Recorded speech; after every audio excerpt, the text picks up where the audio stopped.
But the senator, while indoctrinated, could not explain his toxicity.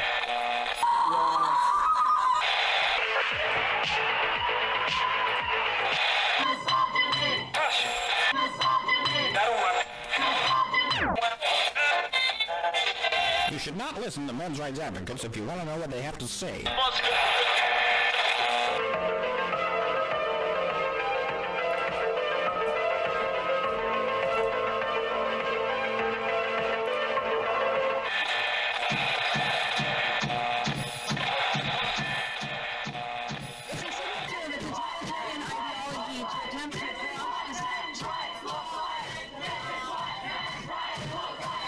Let's be at it.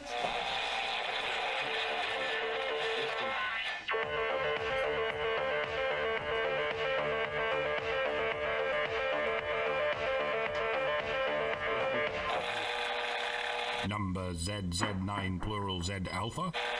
Number ZZ9.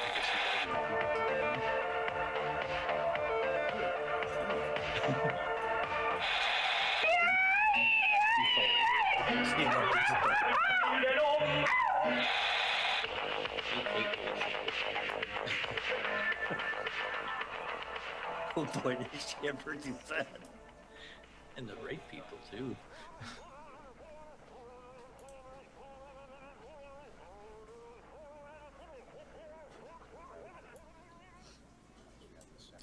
Okay, guys, we are live, waiting now just for the stream to begin. I mean, the stream has begun, but we're waiting for the speakers. Everyone's still getting to their seats, as you can see. Once Karen gets in, I'm gonna shut the fuck up and let her talk.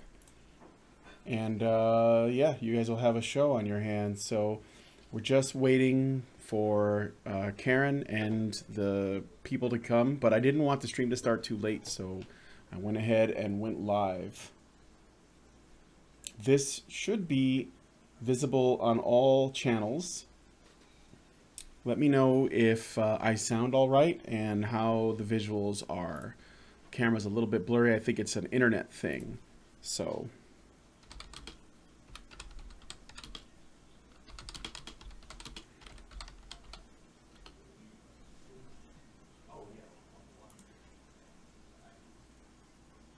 okay. It's not up on Honey Badger Radio. That's weird. Let me oh no, it looks like it is beginning for you guys. Yeah, if you don't see anything yet, well, obviously you should. Not on Twitch. That's weird. It looks like it's working.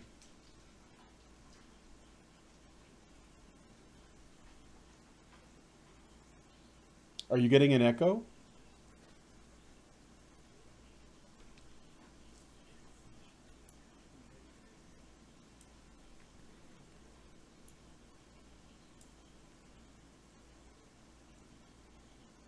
Yeah, you should see an empty podium. Nothing's begun yet.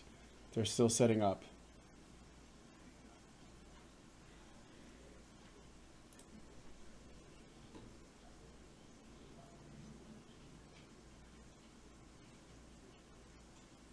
You guys are welcome to do super chats if you like, but no one was going to see them. They're doing some sound tests too.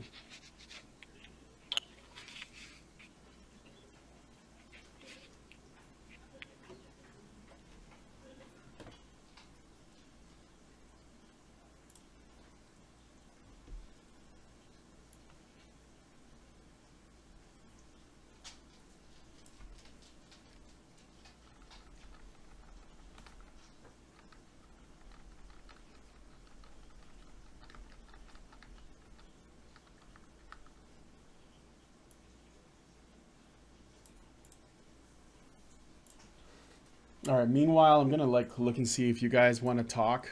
We'll make this an Ask Me Anything while we're waiting. So AMA.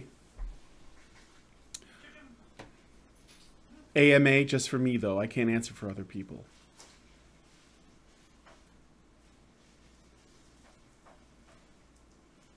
Joy Jojo says my body is ready.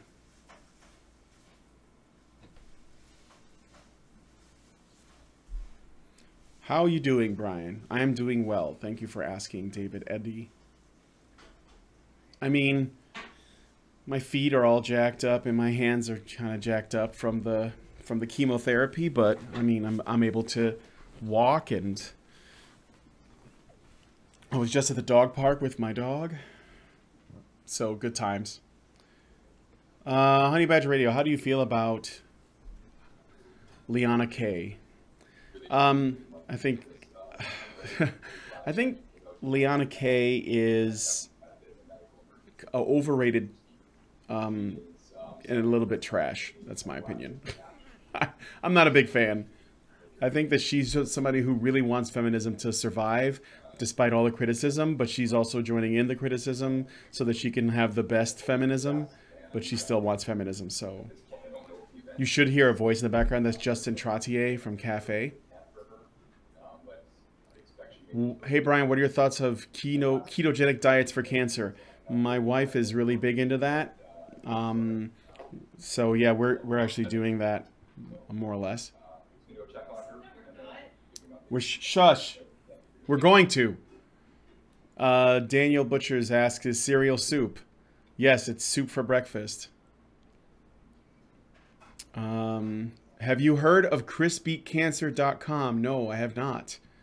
I'll look at that. Doge medium that scared you the most when you was a chibi. What? I don't know what that... I don't understand that question. What breed of Doge are you exactly? For a while there, I was a Mexican hairless. But now, I don't know. I thought Prim was dueling Aiden. Really? I don't know anything about that. Okay. Honey Badger Radio, is Allison going on the morning kumite? I don't know if it's on the morning kumite, probably, but I know that she's supposed to be talking to Mr. Medicare this weekend, or at least she was asked to. She's probably going to go ahead. Wise Mage Zero gave us $10 Canadian and says, when are you releasing the Karen body pillow on your website? We just need somebody that can do, like, as soon as I'm up and running again, I'll do the artwork for body pillows for all the Badgers if you guys think that's a good idea. I mean, whatever your fetish is. How do you feel about assault rifles? Do you know what an assault rifle is? I was just watching the Doge and Bunny Show video about Liana K. Yeah, I have a lot of criticisms of Liana K. I think that, you know, like I was saying before, she's trying to be the good feminist. But she still believes in feminism, and that means she believes in patriarchy, and that means she believes in women worsting. So I think that people give her a pass. Like V, I like V Monroe, you know, but he gives her a pass. He keeps, like, defending Liana K, and I'm like, why? Because she's not Anna Kasparian crazy? That doesn't mean that she doesn't have bad ideas, and she does. Questions for Doge. If your Uncle Jack helped you off a horse, would you help your Uncle Jack off a horse? Ha ha ha. Yes. Why not? Why wouldn't I do stuff for my uncle? Let me see. Looking for other stuff. You guys are typing a lot. How is the puppy doing? Yeah, Jojo is great. He is an amazing dog. Is there a Puerto Rican breed of dog? Honey Badger Radio. You know what? I need to look that up. I don't know. I'll have to look that up. Are you still fully functional down there, Brian? I'm not teasing. I genuinely am unsure. Mostly functional. There are some issues. I won't lie. But I don't want to make that the subject of the show, per se. Let's just say that there's stuff that isn't completely working just yet. But it should hopefully recover. Joey Jojo, I want Prim. Don't we all? When is Mombot going to be a guest? You know what? I'd love to get her on. I never knew that she... I thought she was nothing more than a Twitter personality that probably wouldn't appear on people's streams. But yeah, I totally talked to Mombot. She's awesome. French Honey Badger, how do you feel about assault bullets? I try to avoid assault bullets because they're high in sodium. So just a pepper bullets is what I prefer. Would the Karen Daki be Futa? Absolutely. Be Kevin Strong. Let me see. I didn't know how to ask, but you're doing an AMA, just to pass the time. Brian, did you guys ever post up the video and pics from your Down Under tour? You know what? I think so. We've been posting up stuff. Yeah, the video is kind of blurry. I think it's one of those autofocus cameras. Plus, they look like they're running into some. It's more like the resolution dipped a bit. It was looking really good when I first started this, but I'll message the guy running the camera in just a moment. Serious question. Has Liana done porn? She looks familiar in that way. I don't want to know. To be honest, I'm not really into Liana K. I don't find her attractive. Let's see. Especially, never mind. I just don't, I'm not into Liana K. She's not my type. Just knowing what kind of person she is makes her unattractive to me. Let's see here. I'm going to see if there's a lot of stuff in here. The video is a little bit blurry. If that's the best quality you can get, it'll be fine. No, it can get better. It can be better. I think this is the worst I've seen it, actually. None of the badgers are thick enough IRL. Would you thicken them up for the body pillow? I think I might be thick enough, actually. Ben Klazinga gives us $10 Australian and says, I think you misinterpreted Brett Weinstein. He never claimed women are victims of makeup, just that they have some pressures to use it socially and biologically. Well, you'll have to like take that up with Allison. I think that the idea that women are pressured to do stuff socially is like a feminist argument. And it kind of implies that women don't ever have the choice to just not wear makeup, which is weird because a lot of women that I know, actually most of the women I know, don't wear makeup because they just don't care that much. And yet they remain married, you know, with lots of friends. Like the social pressure is not really an issue for them. So I don't know. I mean, Karen used to wear makeup in her early videos.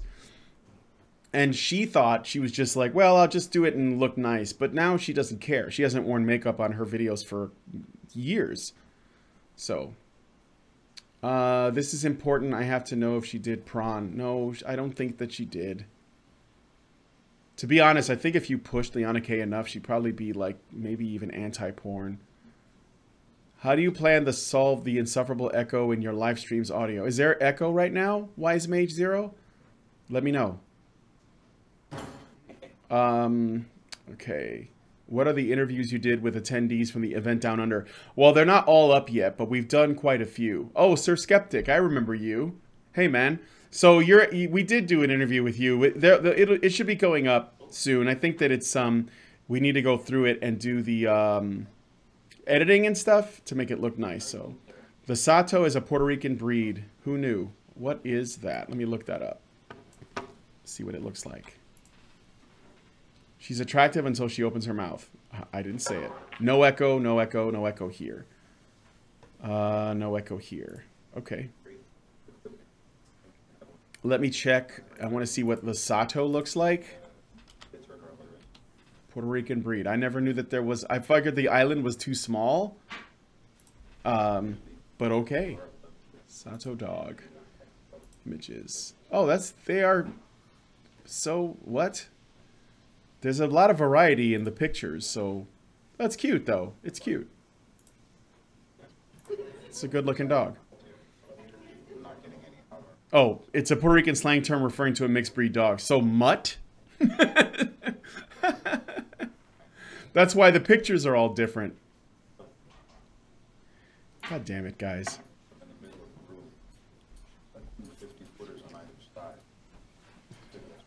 Hold on just a moment.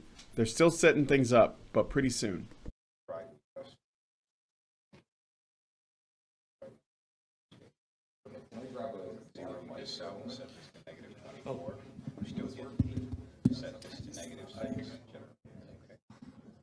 Hi, everybody. All right.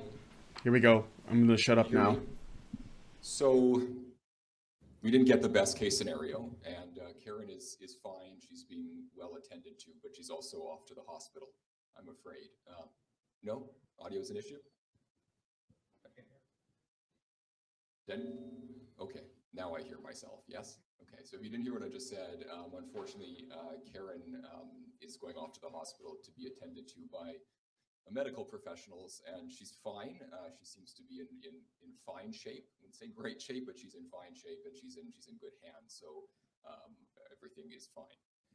The events tomorrow and Friday, as far as we're aware, are going to proceed as planned. If that changes, we will let ticket holders know in case you have tickets to Thursday or Friday's events. Thursday at York, Friday is at our office at the Canadian Centre for Men and Families. Now, we will reimburse all of you for today's tickets if you have a paid ticket, that is.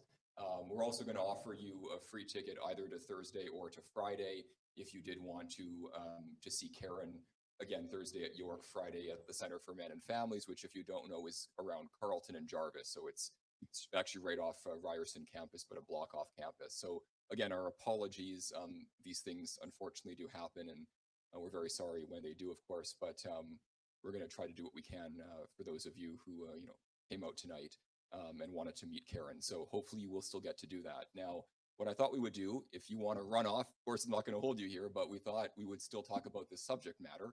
As you did hear, you came to hear Karen, of course, but I think you also came perhaps to hear a little bit about domestic violence in men. We can still have that conversation. There's some people in this room who know a thing or two about this topic. In fact, we're the organization that's about to open the first shelter in Toronto for abused men and families. So got a bit of authority, I think, to comment on the topic ourselves. So it's not going to be the event we promised, and again, we're really sorry about that.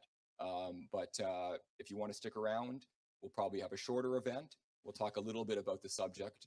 And actually, as I look around, I notice there's a few interesting people here that can say some really, I think, important things on this subject. So I do hope many of you will stay. But that's, of course, your choice. So I think we'll take maybe a minute for us to kind of regroup and prepare for that. And hopefully many or all of you will stay. And maybe we'll have a bit of a conversation about the subject after my colleagues and I have done a short presentation on it. Hope that's okay for all of you. Okay, so you can decide if you want to stay or not, and you'll see me and my friends back up here in about a minute. Okay, thanks everybody. Oh, I was not expecting that. That's crazy, man. Karen got sick, and apparently she had to be taken to the hospital. This just happened. I mean, as far as we know, we just talked to her and everything was fine. So let me, I'm going to ask the guy to turn up the volume on the microphone. We'll run the stream for as long as we can anyway. So Karen got really sick. She had to go to the hospital. I guess she's going to speak tomorrow instead. So I'll just set up the stream for tomorrow as well, but I'll leave this up for as long as I can. This is a interesting twist I did not expect. So there you go. Hold on while I try to adjust the volume here, okay?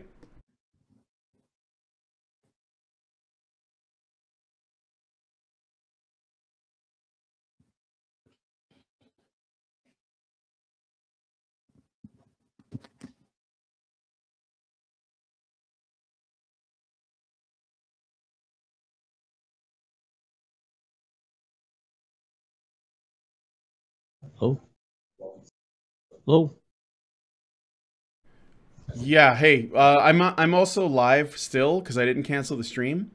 So the people can hear us talking. So I just wanted you to know that can you hear me? Yeah.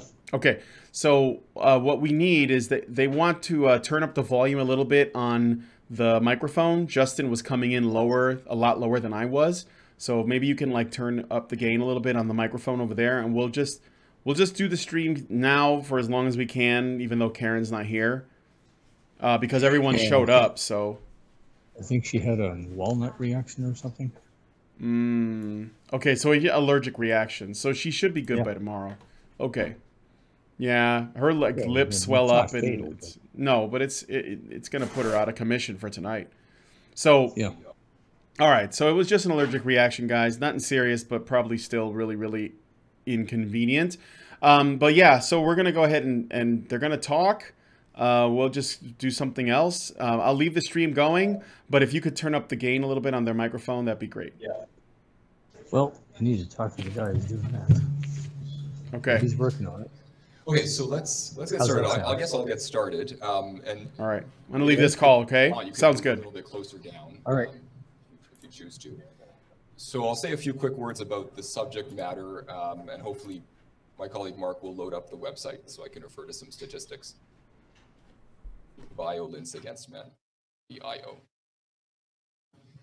So the Canadian Association for Equality, about 2.5 years ago or so, put up a billboard ad, and I wanted to maybe start with that because this kind of got the ball rolling. There it is, perfect timing. So we put up this billboard ad just over 2 years ago now, and the billboard ad got a lot of attention. And I remember, I think City News, one of your colleagues, was the first to cover this. In any case, we had 3 of these ads up around the city, and it really sparked, I think, an important debate. We also had a series of events, press conferences, and the like. And since we put up that ad, we've had hundreds of men reach out to us as a result of being victims of domestic violence, and by seeing the ad, realizing that they finally had permission to talk about these experiences, which for many of them they had lived with for many years and had never had the opportunity to get support, to even open up about these experiences. So I remember reading, I think it was in the Huffington Post, an article that really unnerved me, and it said that it was about the billboard ad campaign, and it described the backlash against the campaign and said that the campaign had backfired because it received so much criticism. But of course, to say it backfired, it's a weird thing to say when you don't know actually what the result of the campaign was. And the result of the campaign was actually get hundreds of people out, hundreds of men and families came out to get support because of that billboard ad. So how it backfired, it's probably not the right way to describe it. So it didn't just get hundreds of families out to get support, it also galvanized volunteers, fundraising, and up to the present time, that support has really grown. And now we're, as I said earlier, going to actually open up the first shelter for abused men. And it really started with that billboard ad. So the billboard ad messaging had 2 statements, and only the first statement really got attention.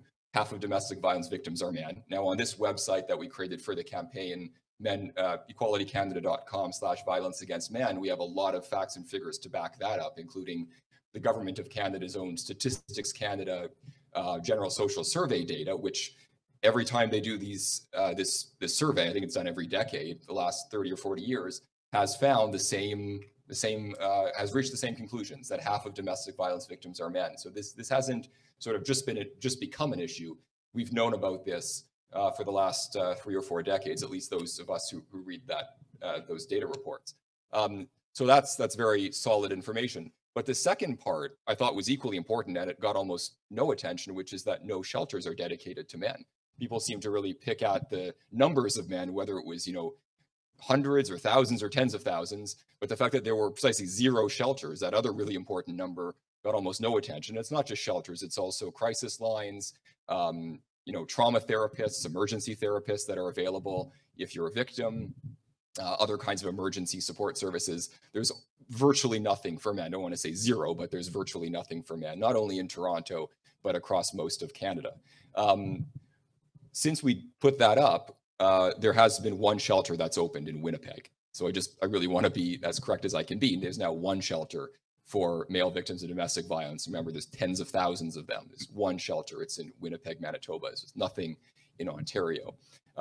So that's kind of the basic lay of the land. I kind of wanted to present it that way because of the stark disparity between the numbers of victims, the tens of thousands of victims, and the fact that there are 0 shelters and almost no services. So again, equalitycanada.com/violence against men. There's lots of important information about that campaign, and we keep updating that website. So maybe I'll hand it off, Robert. Do you want to talk a little bit about the public policy agenda that we have around trying to change maybe police policies and other kinds of social service policies to support men and families? Thanks very much, Justin. My name is Robert Stammery. I'm the chair of the board of Canadian Association for Equality, and also the chair of the Public Policy Committee. And we've been working for quite some time to change public policy. Part of that starts with the response that men get when they call in and say, hey, I'm here. You asked me to let you know if I'm a victim of domestic violence. I'm a victim. And the first people that show up are the police. Now, we know that men have a lot of difficulty asking for help. Men don't seek help. Men don't seek advice. Men don't want to be helped. Men don't want to appear as though they're weak. Men don't want to appear as though they don't know. So that's something that we can work on, and we should be working on it. But in the meantime, we have to accept that as a given. So when the police get a call like this, and their response is, "We'll be there in a minute," they show up and they talk in terms that I'm going to let Michael talk about that a little bit later, because Michael has personal experience with this. Michael has a group that he runs with a lot of men who have personal experience with this. So I'm not going to tell you what they say. I'm going to let Michael say that. Why don't you do that now, and then I'll come back. Hi, can you hear me? Yep. Yes. Okay, good. So my name is Michael Healy, and I am, I guess for this program, I'm one of the faces of men who've experienced domestic violence. I did. And so I want to speak to a little bit about some of what men's experiences are, so you can see that it is real. My personal experience, and a little bit to what Robert was speaking about, is that often men who, when they do seek help, and Robert is very correct, a lot of men are very reluctant to seek help for many reasons. I think maybe there's some socialization as who we are as men, but then there's also many stories out there and experiences of when help was sought in this situation, it didn't go particularly well. Many men that I have spoken to, so just to back up a little bit, I run a peer-led or peer-facilitated group for men who've experienced domestic violence at the Canadian Centre for Men and Families. And we've had probably, I think, about 50 or so men go through the program at this point in time. So I'm familiar with some of their stories. I also travel across the country speaking about this, and I've asked a few of them if I could share their stories. So what I'm about to share are, people have given me the permission to do that. But the couple of key things about men not asking for support, it's very interesting for me as I travel around the country, or as I've been to other places in the country, and a lot of times I'm just telling my story, and after I talk, and it's often to groups of men, after I speak, there's almost always one or two or more men come up to me and tell me, "Oh yeah, that happened to me too, and I've never told anybody about it before, ever." So just starting this conversation, getting it out there, allowing men the space to talk about it is a really important thing. But to go to Robert's point about men and the police, my own personal experience is that I was hit and punched and had things thrown at me, and eventually attacked with a knife. She never actually made it all the way to me. But when I did go to the police, I didn't call them to the house. I actually went to the police to have a conversation with them about it. And when I went to the police, I had to really advocate strongly for myself to get them to take a report. They did not want to take a report. They were really reluctant. And so I had to advocate very, very strongly on my behalf. And the reality is, I think a lot of men are probably not ready to do that advocacy on their own behalf. Then there's the situation, I'll give you, this is probably the most extreme one, or maybe the most extreme one that I've heard. But what happens is when these kinds of things get out there and people hear about it, then when a man is in that situation, he starts thinking, "Oh, I'm not calling the police. No way, this could go wrong." So here's the situation. This was a gentleman who lived with his wife and their young adult daughter. I think she was in her early 20s and going to university. And both wife and daughter had been physically abusing him for some period of time. But on this particular evening, he was at home making a pot of rice. His wife came home and his daughter came home, and whatever it was that happened, there was a disturbance, and they attacked him. And they knocked his bowl of his pot of rice off the stove, and he got splashed with the hot water. They had him down on the floor and punched him and kicked him, two of them, for 2 hours. And they kept him in the kitchen and wouldn't let him out. And he eventually got out, escaped, and he went to the neighbors, called the police from the neighbors. The police came, they interviewed him. They went over to his house and interviewed his wife and daughter. And they came back and arrested him and took him to jail. And so we start thinking about, yeah, just call the police. Well, when we hear about those things, it's hard to do. And so what happens to men overall is, this is my experience from working with men in the group, is they lose their voice. And what I mean by that is they don't want to talk to anybody about it because they've been disbelieved. They've been told that it's not true. I mean, even the response to this was that that's not true, right? That's not true. And so men who are experiencing it were thinking, wow, it's a whole society that doesn't believe me. And it's very hard to come out and have a conversation when a whole society, when you have that perception that a whole society doesn't believe you. So that's our experience around it. We have a group. So if you know anybody that has any males that have experienced domestic violence, have them contact the center. We've got something that may be helpful for them, supportive. Thank you. Thanks very much, Mike. I asked Michael to come up and talk, partly because he's eloquent, partly because he has a good story, and partly because you can see what a male victim of domestic violence looks like. Does he look like a wimp? Does he look like he could defend himself? What would you say to him if he came to you and said, my little wife, she's beating me up. She threatened me with a knife. You'd look at him and you'd say, really? What have you been smoking? This happens all the time. Police have the same kind of perspective. Social service agencies have the same kind of perspective. And why do they have that? Back in the early 70s, since the early 70s, there's a train of thought that says all men consciously use rape to control all women. Let me say that again. All men consciously use rape to control all women. You don't have to believe that to be true in order to understand what kind of effect that has on society as a whole.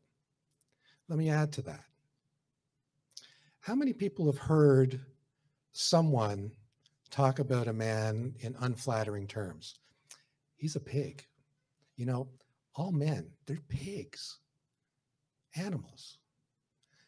They can't get along without somebody caging them, leashing them.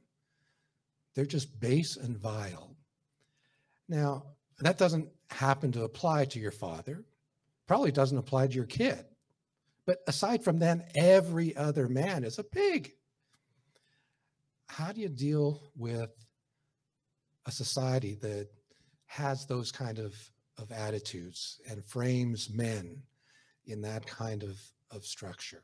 It's very difficult. It's a huge system to try and turn around. And we're starting. We've been working at this for quite some time, and we're doing it. I happened to listen to Karen last night give her talk, and I'm going to give over a little bit of how she spoke and what she spoke about. We have a branch in Calgary. They put on an event a couple of weeks ago, and they were talking about a similar issue, and they invited the whole community, as we have done here as well. And they gave their presentation, and at the end of the presentation, a woman stands up, she takes the microphone and says, I was very impressed with your presentation. And you're saying that there are no women's shelters that take men. There are no men's shelters, but there are also women's shelters, but they don't take men. Well, I'm the director of the local women's shelter, and I can tell you that we take men. And she talked for a while. And what did she say? She said, we've had men go to motels. We've given them vouchers so that they can escape violence to go to motels. In fact, not only did we do that, we did more than that. We gave them an airline ticket to go 200 miles away and stay in a proper shelter, not just in a hotel. And take a look at our website. We'll give you all the stats. So Karen talks about how she went to that website and she looked at the website. Keep in mind, again, all right, men don't seek help. We know that men are really not comfortable in asking for help or looking for advice. So how does this particular shelter encourage men to come? Well, they give stats on how many women have been at the shelter, how many women have had to have emergency care done, and how many women were supported over the last year. This is a women's shelter. Now, think of yourself as a guy. You've gone through a horrendous experience. You're a victim of violence. You've been beaten up by a woman. Are you going to call a woman's shelter and say, I'm a guy, but can you put me up for a little while? And I got my kid. What, do you mind? They don't do a thing to encourage men to call, and yet they think that they're doing a great job. They're sending men away 200 miles from their job, from their family, from any support that they might have. They think they're doing a great job. I want to leave you with one thing here. I'm going to ask you a question. The StatsCan General Social Survey that comes out every 5 years, I think. The latest one was done in 2014, and the stats were compiled in 2016. I'm going to tell you how many women were victims of domestic violence, according to StatsCan, in 2014. I'm sorry, for the 5 years prior to 2014. The number is 342,000 Canadian women. They don't break it down by white, black, Aboriginal. Overall, 342,000. You think the number of men is 20% of that? 50%? Less than 50%? How many people think it's 20% of that? How many people think it's 30%? 50%? Anybody think it's more than 50%? 342,000 women. How many men? 418,000. I'm not good at math, but it's not 50%, and it's not just more than 50%. It's way more than 100%. 80,000 more men than women over that same 5-year period. And I don't know whether men would take shelter space if it was offered to them. And you know why I don't know? Because it's never been offered to them. No man has ever been told, here you go. We've got space for you. We've got space for your family. We're going to give you services. We're going to give you legal help.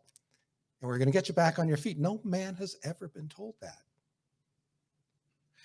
We're going to try and change that. We are well on our way to a successful campaign to open a shelter that will give a pilot project a shot at showing that men not only need these shelters, will use them, and will benefit from them. And then I hope we can go back to public policy people, go back to our legislators who at one point a few years ago said that, yeah, we know men are victims of domestic violence. They comprise about 1%. We have that in an email. 1% of domestic violence victims. How many was that again? What was the number? Anyone remember the number? 418,000. Okay. So we're going to go back, knock on their doors and say, we've got a shelter, it worked, helped a lot of guys, helped a lot of families, helped a lot of kids. Do you want to help them?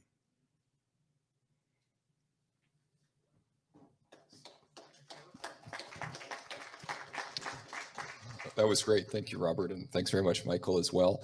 The last person I'm going to call up, if she's willing, is Connie, who's a high school student who's done something really unique and really remarkable at her high school. And while she's speaking, I'm going to get Mark. Can you toggle back to the other website?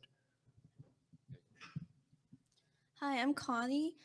I don't have a script, so I might stutter a lot. I might say things that Robert already said, but I take domestic abuse against men seriously. I have career awareness in my high school in the arts fest. My high school performs like a musical show every semester, and I decided to create a play about domestic abuse against men. And now I'm trying to create more activities giving awareness to domestic abuse against men. Domestic abuse against men is a serious topic. It's really nice that how much we support women. I've been sexually assaulted and I've been helped a lot, and it was really nice. But for people around me who are men or even boys, they cry. Their friends call them pathetic. While when I talk to my friends, they said they always support me, they always give me affection, while other men just tell them man up and stop being weak, which is really depressing because it's really sad that men don't get to have the same affection and emotional help as women have. And domestic abuse for men is way harder than women. Of course, women have it tough, but men also have it tough. Men are blamed for domestic abuse when they're the one getting abused, and it's really horrific that once you speak out, it will backlash and it will hurt you back. And I hope everyone knows that domestic abuse against men is bad, and that we should all come together and do something about it. Thank you. Thank you very much, Connie. And to your classmates as well for that fabulous production that you put together. Well, the thing we're going to do about it is we're going to open this special space. We're dedicated to this in 2018. This is our national priority to open the first shelter for abused men and families here in Toronto. So I think I'll just sort of conclude by encouraging you to check that out.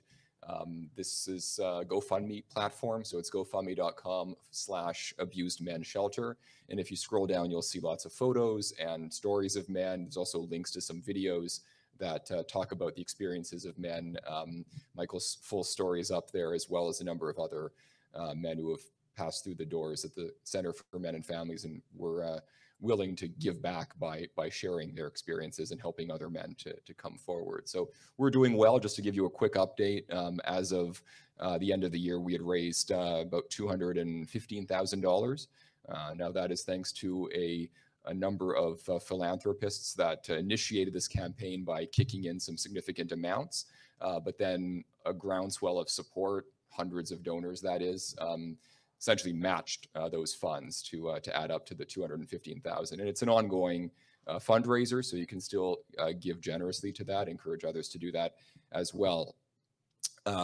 Just as this is going on, we will also be approaching government agencies, the same agencies that support the violence against women shelters. We're also in talks with them, as well as the city of Toronto. So really, we're hoping all levels of government will get on board with this. But if you have some ideas about fundraising or how to make this initiative move faster, we're looking for volunteers and for support. I think with that, I'm going to thank you for your attention. Again, I know this wasn't the event you came for, but hopefully you still got something out of it. So thanks very much for being here. If there are any questions or any comments, maybe we can have a 15, 20-minute conversation. I'd love to hear, what's motivated all of you to come out tonight about this subject. Okay. Yeah, Dory, go ahead.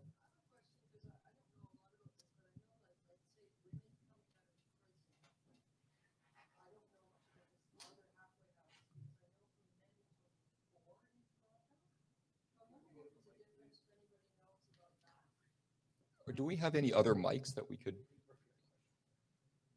The question is about halfway houses. Dory, would you come over to this mic? Do you mind? This mic is live, is it? Okay, here we go. Because we're recording this, and I think some folks may be watching online and want to make sure they hear your question, Dory. I was just thinking about this now. I think there's only 4 halfway houses in Toronto for men coming out of prison. So that's not a lot.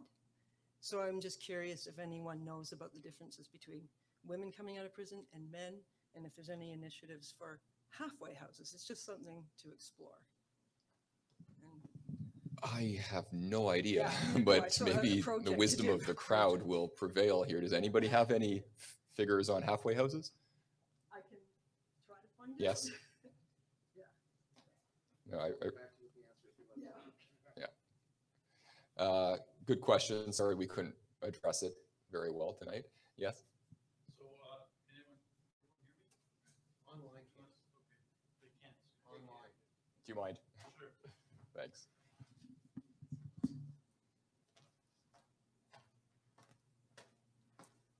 So, considering we're opening first shelter for men, why can't we just take all the women's shelters and just label them as domestic violence shelters and have no gender associated with it? I heard a sigh. That's actually a terrific idea. It's something that we've been working towards, but the shelters are happy for us to open a shelter.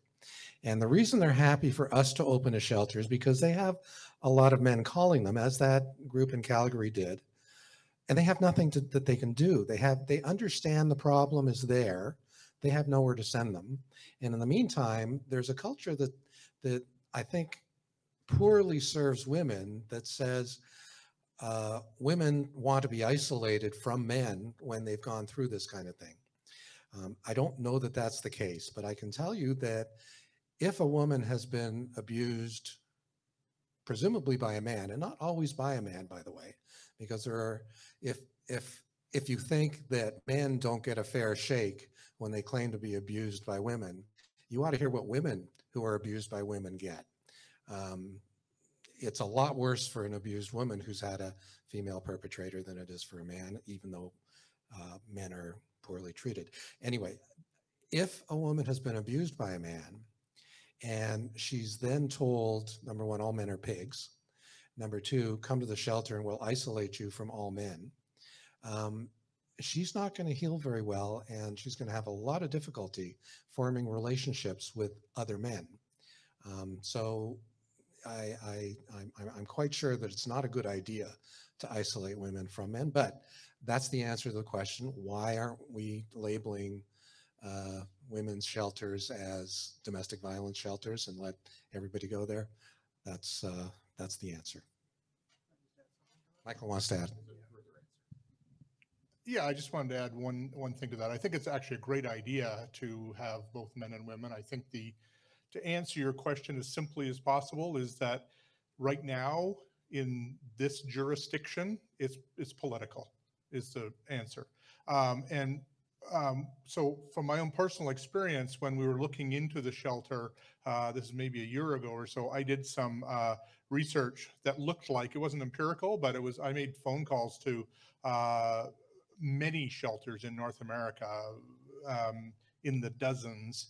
And to the degree that I could tell, there was only one shelter anywhere in North America that did have both males and females within the shelter. And when I found that out, I thought they were running two different shelters. But when I found out they were in the same shelter, I had some real surprise because I'd never seen it anywhere before. And kind of asked them, well, what about, because all the other places had told me the issues that having them both in the same shelter, that it would just be untenable. And so I asked them with surprise, I said, well, what are the problems you have? And they said, none. Works perfect. So that's your answer, I guess. I hope that answers, Yeah. From a practical perspective, it seems, at least from the one, that there isn't a barrier, but there are barriers, but it's not practical. Yeah, I'll just add really quickly to that. There does seem to be an attitude that this is a women's space. This is women helping women, to the point where it might make sense operationally to keep the gender segregated within the shelter, but that doesn't explain why the boards of directors and the volunteers, many of whom never step foot in the actual shelter, are in many cases, not exclusively, but in many cases limited to women only. So I think that speaks to some of the political motivations, at least for many of these facilities.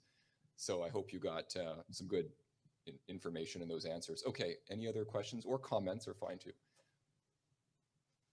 Yes, sir.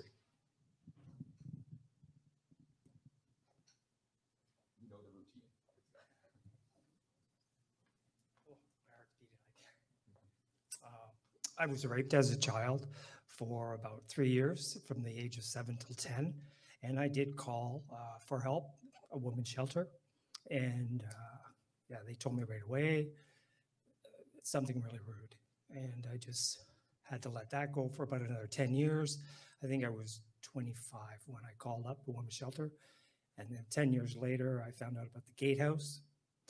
And I tried to attend there. But at the gatehouse, they it's split, and the police have half of the house for trying to help children who were raped. So it's very difficult for me to walk into those doors. I was wondering about these shelters.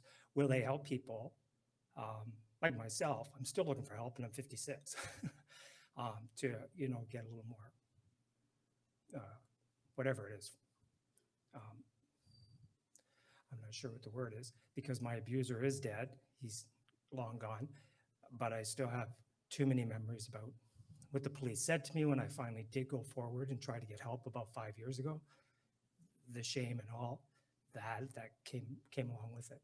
So I was just wondering, what do you guys do for people, for children who were raped, I guess? So first of all, thanks very much for sharing that. That couldn't have been easy. I applaud your courage. Indeed, yes. Let me also say the Gatehouse is a close friend of the Center for Men and Families, one of our closest partners. We do a conference every year called Healing Journeys. I'm not sure if I've seen you out at those conferences, but I hope you will attend the one at the end of this year. They're in October, November each year, with the Gatehouse, the Center for Abuse Awareness, which also does a lot of work to support victims. And then we've got a number of trauma counselors and organizations that increasingly are sponsoring the event.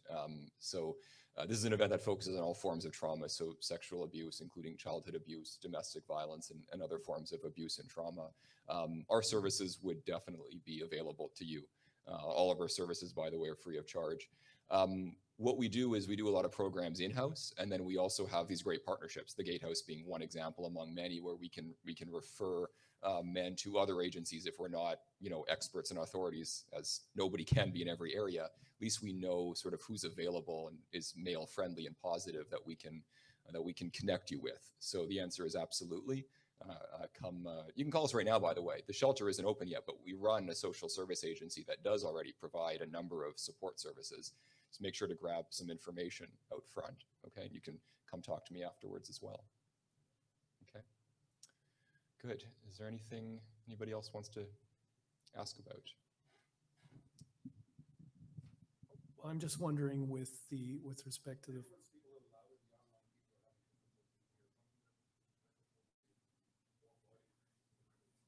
with respect to the funding and access to these facilities, that if unequal treatment is being given, then wouldn't that be a human rights issue? And what about approaching it from a human rights tribunal? I mean, it's simple. If somebody presents themselves there as needing that support and they're not able to get it because they're not the right gender, well, that's one of the grounds for discrimination covered by the Human Rights Act, isn't it? You'd think so, and I think it's worth trying, but at the same time, I know a number of cases have been put forward to the Ontario Human Rights Tribunal relating to discrimination against men, different kinds of discrimination against men, and I don't know that there have been many successes there, because the tribunal has a limited scope in terms of what groups they consider to be which groups they consider it theoretically possible to discriminate against. I don't think men are on that list. So you'd first have the burden to prove that men as a group are, sufferers of discrimination. Then you'd have to make the case in that particular instance. But Robert or somebody else may have some, know more about the case law at the tribunal of any success stories relating to discrimination against men. I can be pretty brief on this. There are 4 delineated historically disadvantaged groups. You think men and boys are one? No. So it's not to say it shouldn't be attempted, and some people have tried to bring cases of where the allegation is some kind of discrimination against them on account of their male gender, but it doesn't tend to go very far. So I think, strategically, the approach Cafe is taking is just the approach we've been taking sort of so far is we're going to find a way to get these services off the ground. It would be nice if the government were to do it. It'd be nice to kind of force them to do it through a human rights case or a lawsuit of some kind where they were sort of compelled to acknowledge that these issues also affect men and there's an equality problem by not providing it equally to men and women. But that will take many, many years if it ever is successful. So for now, we're just kind of going it alone. We've been pretty successful doing that so far. We've got a thriving, social service agency in Toronto. We just opened one in Ottawa just in the fall. We've raised almost $250,000 now to open the shelter. We're going to go back to government. If they support it, great. We'll open a bigger shelter. We'll support more families. If they don't support it, it's still going to get opened one way or the other. So we've kind of been creative about how we get these things off the ground. We always hope and we always ask for support from governments and foundations and other kinds of actors, but we don't count on it. It's not kind of built into the, it's not a requirement that's built into the planning, because if it were, it just may never happen. But once it does happen, I should say, as Robert was referring to, that actually gives us the opportunity to then go back to government and to other potential funders and say, you see, this is badly needed. It's been making a difference in the lives of hundreds and hundreds of families, and we can show you who those families are because they've benefited from the programs for all these years. So if we can find a way to get these programs off the ground, then we'll have the evidence and the data and the stories where I think it becomes a lot easier to make that case, that compelling case to government and to other potential funders. Yes.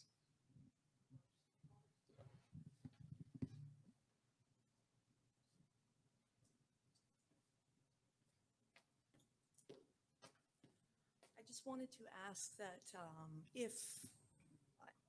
sorry, I don't know if a lawsuit has been filed before against the government or not to ask them to be consistent, at least in how they give out funding, since the empirical evidence does seem to be there. Men are equally victims of, or actually more so victims of domestic violence. Women are less apprehensive about using violence against men. These are things that we already know, so why hasn't a lawsuit been filed, I guess? Yeah, well, if you know somebody who would qualify and have what they call standing and they want to file a lawsuit, we would, depending on the circumstances, we might very well back them up. But the human rights approach, which is, I think, the one that might have the best shot at getting somewhere, they're not, the tribunal is just not willing to entertain the notion of men as a protected class. So they have the right, apparently, to just decide who those groups are. So isn't there a way to sort of circumvent the Human Rights Tribunal and go around them, because they've sort of become an instrument to just, for certain groups that they deem victimized, and isn't there just another way, or is the Human Rights Tribunal the only way that you can bring this into the legal sphere? There's a fairly successful group, I think, that you might want to be emulating. It's something like at Me Too. Social grassroots organizations and movements are extremely successful. You don't have to go through the litigation process. You don't have to go through a government organization of any kind. You just talk to people. One of our purposes is to educate, to let groups like this and people online now understand what it is that we know to be the case. And with some luck, with a little bit of encouragement, some of those people will start to talk among themselves, and we'll get a movement like at Me Too. And then the Prime Minister may say we'll have to change laws around men, like he's done. Is the Prime Minister the problem? Maybe? People kind? I think people, policymakers in general, are the problem. We have to get to them.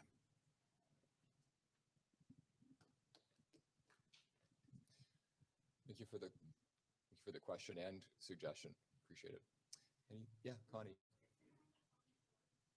Sure. Take the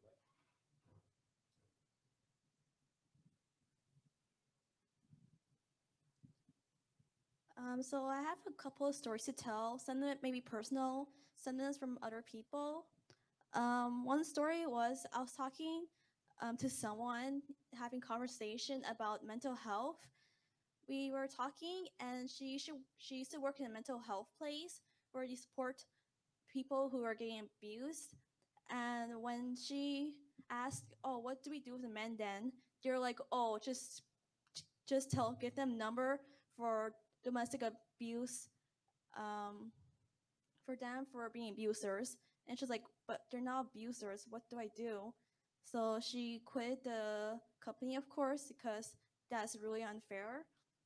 And my personal story, my dad has been domestically abused by my mom, and it was really painful for him because he used to be very abusive, and now he toned down. But my mom, instead of taking a forgiving approach, she took a revenge approach, and she always called him names. She tried to ruin my relationship with my dad.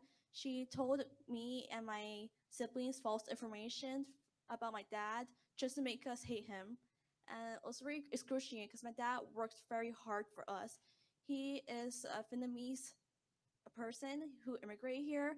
He came to Canada with no money and being very abusive.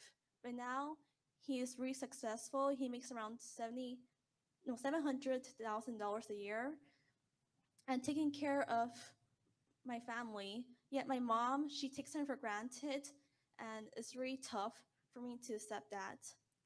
And also my teacher, my grade 7 teacher, we talked about a bit about domestic abuse against men. She told me about her brother.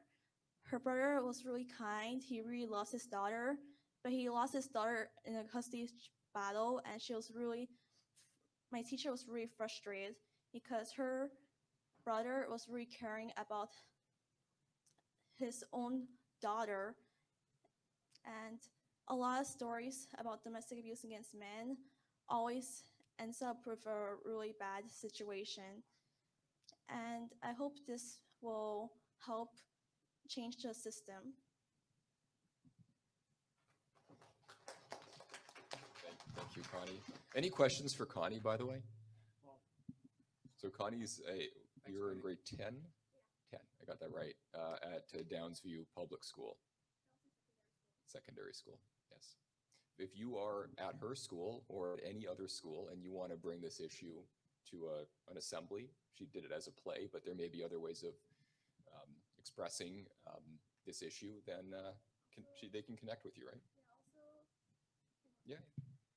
I also did a bake sale on for domestic abuse shelter, and also it's a really great solution to help donate. Thank you for doing that. We appreciate it. Something else you want to say? No. Please. I can sit down then. Are there any questions for Connie before we let her sit back down? Dory?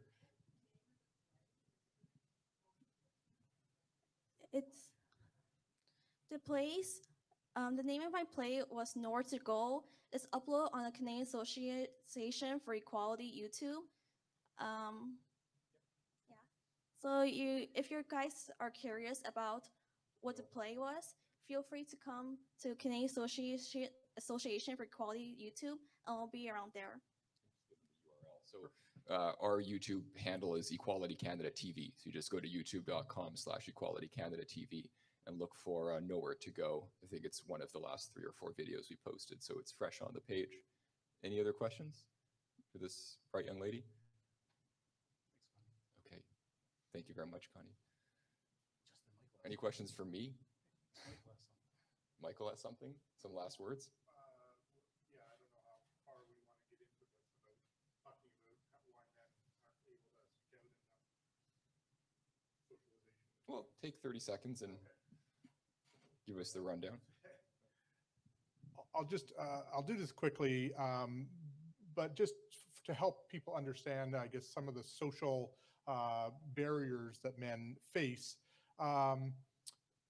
I have a couple of things. One is in addition to doing work with Canadian Centre for Men and Families, I also do work with the York Region John Howard Society, and I'm working with a program for men who have gone through the PARS program, and I'm really not very good with acronyms, but it's Partner Abuse Assault Response. Thank you. So these are men who have been found guilty in the court system or have pleaded guilty in the court system, one or the other, of domestic abuse or partner assault, and then have graduated out of that program. Oftentimes, attending that program is a requirement of their sentencing. The interesting thing that we're finding is that the men that are in that program, and these are men who have, as I said, convicted, whether they actually committed assault or not is, we won't go there, but approximately 50% of the men in that PARS program are also victims of domestic abuse. They experienced it. And that goes to an issue that in the research around domestic abuse is that about 50% of domestic abuse is what they call bilateral. In other words, both parties are doing it to each other. So even men, the point that I'm making is even men who go through that PARS program, and in that PARS program, they have to really submit themselves to being a perpetrator. Even many of those men are victims. And so when they go through that program, their victimness is just whitewashed out. Yeah, they're double victimized. Yeah, they're victimized 3 times actually, in the home, in the courts, and then in the program after the courts, in the sentencing. Yeah. And so just another point brought forward to me just now is that York Region Police, who came to the Healing Journeys conference, had a representative there, and were very gracious in listening to the points of view of some of the people. But we checked with them on what they're doing for men, because they were in person. They were saying, yes, we treat men and women equally. When we go to a scene, etc., we try and find out what the problem. But in terms of supports, that may be true or not true, I don't know. But in terms of supports, York Region Police, what they have in terms of support around domestic violence are these 3 brochures right here. And I'll read the titles to you. How to Talk to Men Who Are Abusive. That's that one. How can you identify and help women at risk of abuse? Safety planning for women who are abused. Those are the 3 brochures that the York Region has for people who are experiencing domestic abuse. So that's what I wanted to share. Thank you.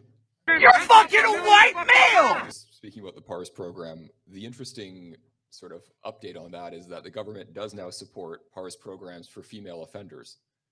And those offenders are women who it's acknowledged are committing abuse, not only against women in same-sex relationships, but also against men. So that's being funded, but still no funding for the male victims that logically they must be abusing. I mean, if there's a perpetrator, there's a victim, right? So we've acknowledged the perpetrator side, and we're funding these PARS programs for women, which is good. I'm not knocking that part, but the other half, you know, you scratch your head and wonder, well, what about the victims of those very perpetrators we've just acknowledged exist? Anywho, any other questions or comments? Yes, please.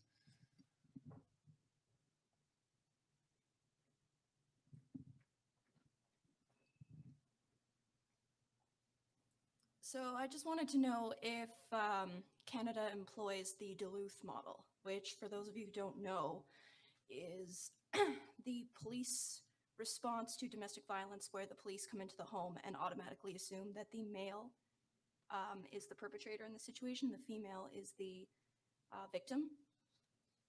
So to the best of my knowledge, many agencies do employ that. I don't know that every single one does, but actually, you did some research into this when we were preparing a sort of different approach to treating victims of abuse and trauma. Maybe you're more qualified to comment on that. How prevalent did you see the Duluth model in the various agencies? It's not ubiquitous.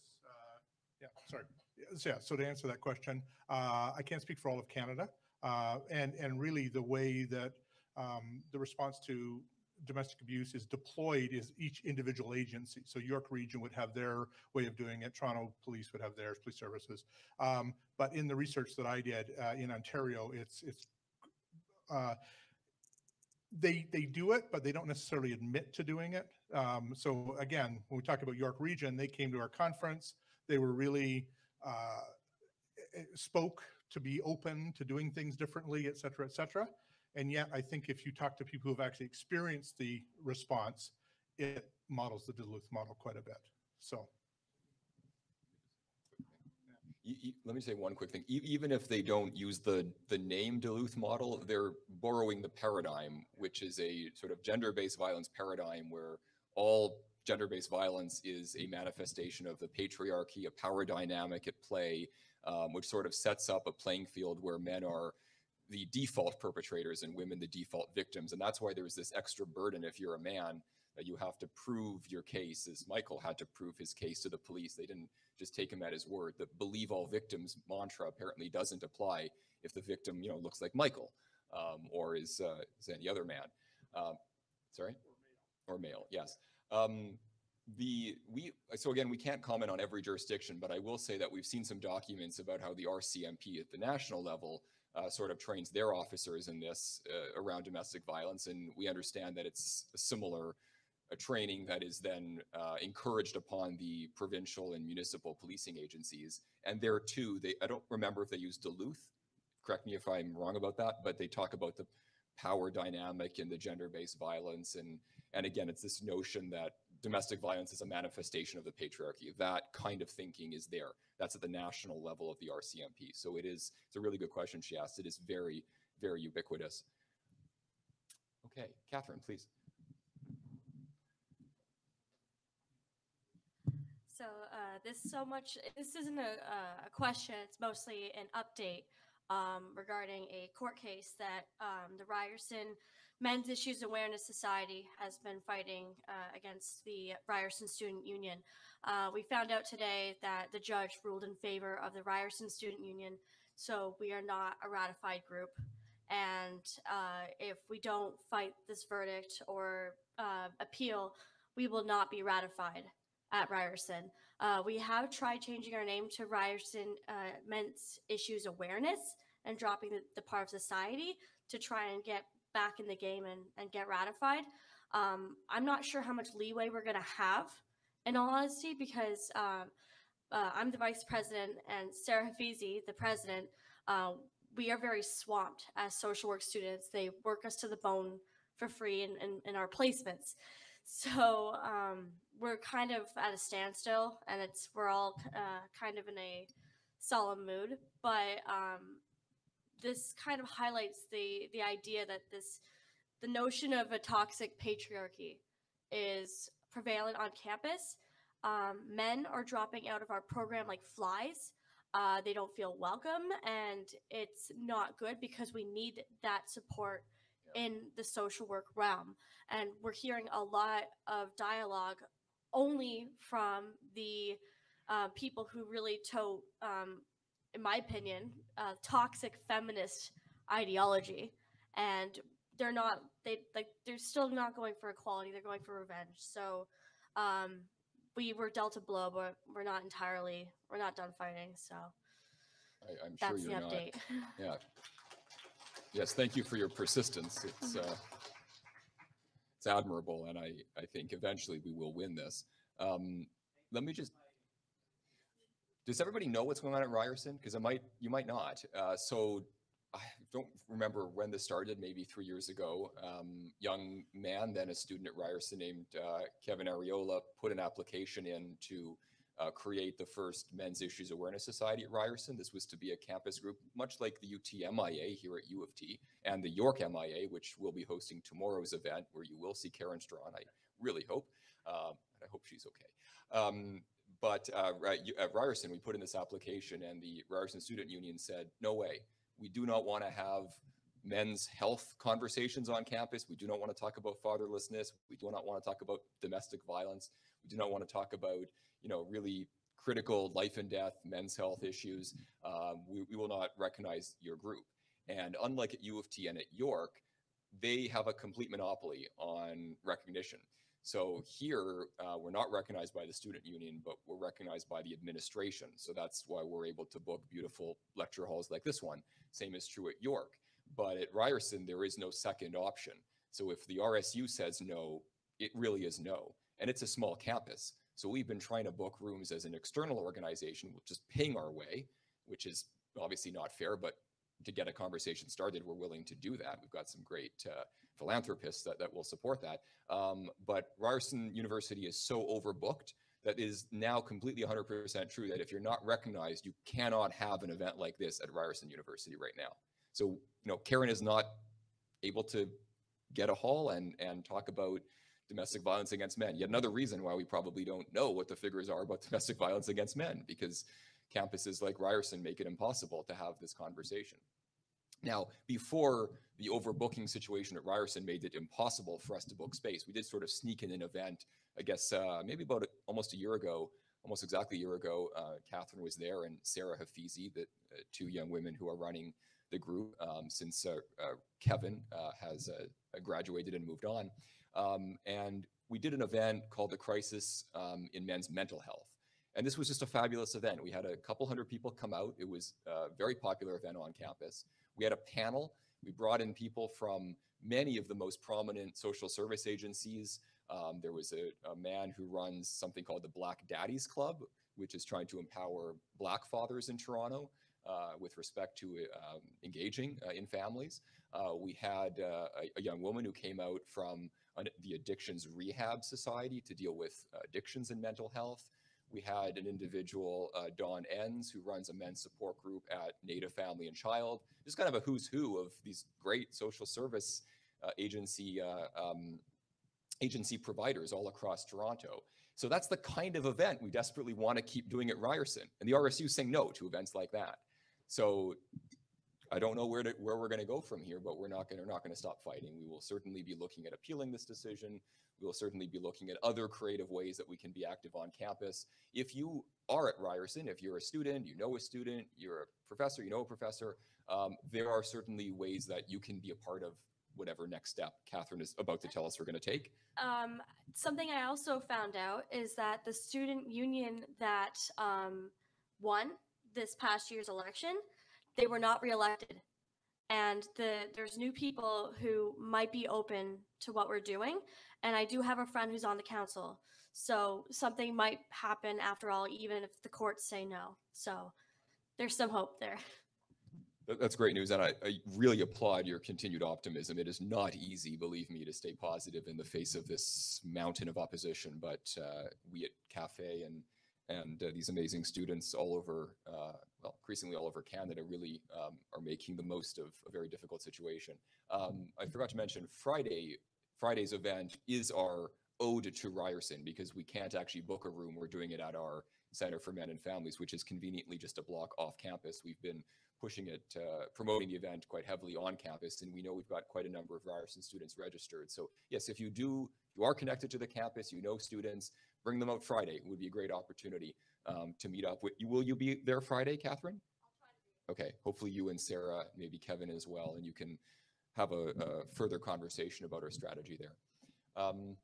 Okay, well, this has lasted longer than I expected it to be honest, but that's a good thing. Any final thoughts? Any final questions?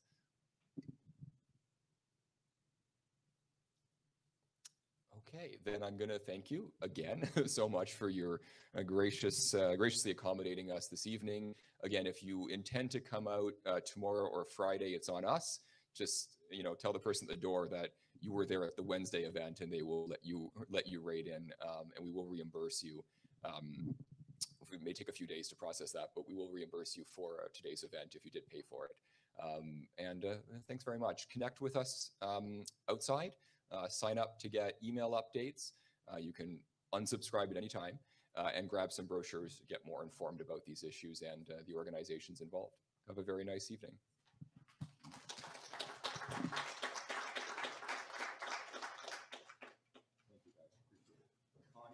Well, guys, thanks for coming on the stream. I'm sorry that Karen didn't end up speaking this time. For those of you who joined us later and don't know what's going on, Karen was supposed to be speaking at this event, but they had to rush her to the hospital because she had a walnut allergic reaction. She will be speaking tomorrow. So we're gonna try. I think that I'm gonna be doing the stream of this tomorrow when she speaks, because she still has to go through with it. So, you know, we'll try to like make up for it. I'm sorry that that happened.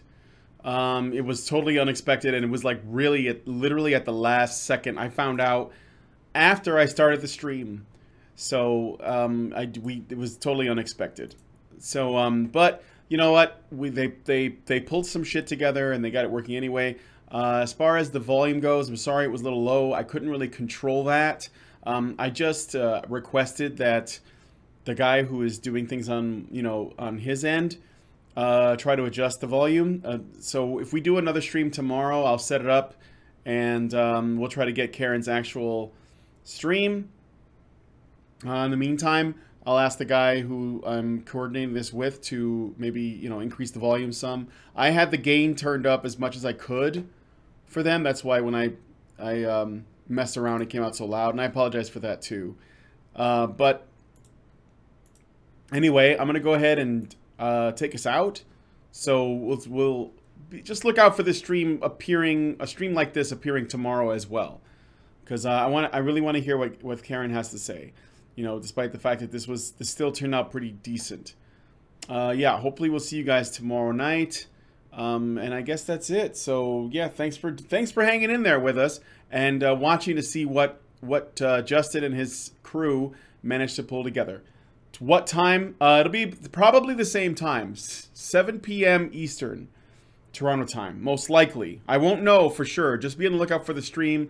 If you have to, if you haven't seen it, just hit notification bell so that you know when the streams are up and you'll know what time it is. So otherwise, I guess we're done here, and I'll talk to you guys later.